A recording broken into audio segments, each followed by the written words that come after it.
Je m'appelle Florence Abadi, j'ai un petit garçon de 12 ans qui s'appelle Théo et qui a été diagnostiqué du syndrome de Bainbridge-Ropers.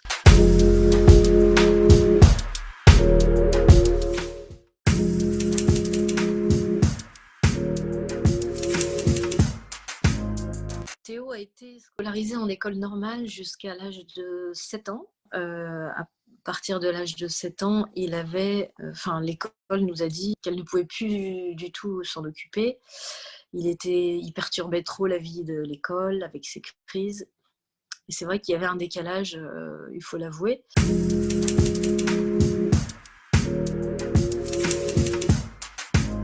L'hôpital de Winnicott nous avait conseillé de faire une inscription très tôt de Théo en IME. C'est pas du tout ce qu'on voulait. Nous, on voulait que Théo suive une scolarité normale.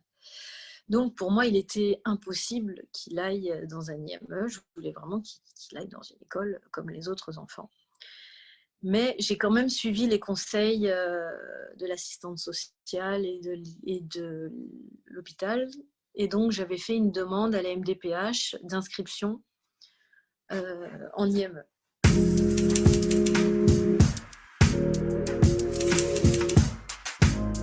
Il y a des personnes qui disent que les enfants doivent aller dans des écoles normales, que tous les enfants doivent pouvoir vivre ensemble. Ça, c'est vraiment l'idéal de chez l'idéal.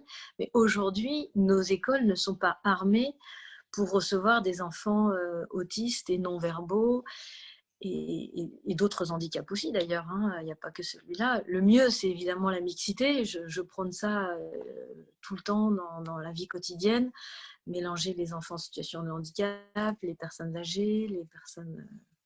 voilà, tout le monde. Mais dans certains cas, comme le cas de Théo à l'âge de 7 ans, quand l'école n'a pas les capacités ni les moyens d'accueillir convenablement son enfant, c'est au détriment de l'enfant si on le laisse dans l'école. C'est-à-dire que Théo n'était pas bien dans l'école, on va dire normale, entre guillemets. Il était malheureux. Alors qu'en IME, aujourd'hui, il est épanoui. Il est bien, il est content d'y aller chaque matin. C'est dommage qu'il ne soit pas mélangé avec des enfants qui n'ont pas de handicap, parce qu'il adore ça, c'est vraiment dommage. Mais en tout cas, il est plus heureux et il apprend beaucoup plus de choses. Il a affaire à des professionnels qui sont aguerris à ses comportements, qui n'ont pas peur de lui. Il n'a pas de moquerie, il est comme dans un milieu protégé. Donc ça, c'est hyper important pour un parent de savoir que son enfant est heureux quand il va chaque matin dans l'endroit où il va passer sa journée.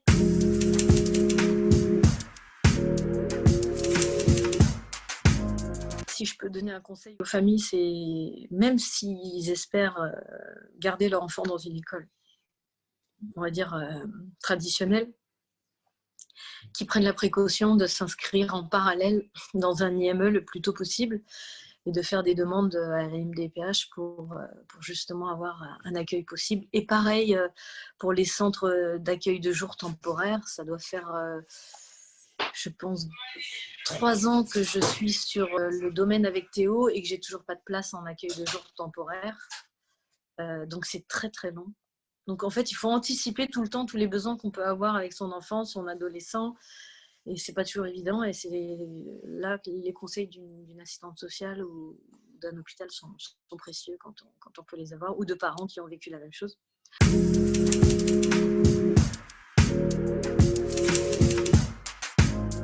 Alors, l'avantage de Loisirs Pluriels, le centre aéré où on a inscrit Théo, c'est qu'il a la chance, du coup, d'avoir un contact avec des enfants qui n'ont pas de handicap et d'être complètement intégré dans une vie, on va dire, d'activité normale, le mercredi et pendant les vacances scolaires.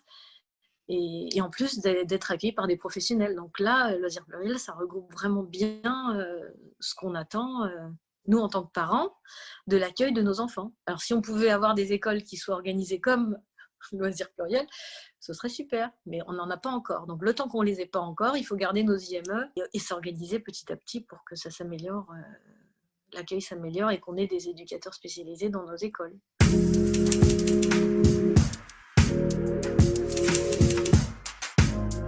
Théo vient souvent dans notre entreprise et on a la chance d'avoir une équipe qui est particulièrement humaine, sensibilisée à l'accueil des personnes en situation de handicap et surtout vraiment très amical avec Théo.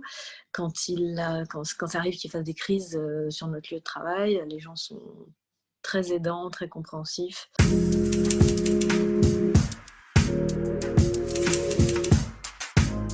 Au niveau de l'emploi du temps, c'est un handicap d'avoir un enfant en situation de handicap dans le monde du travail.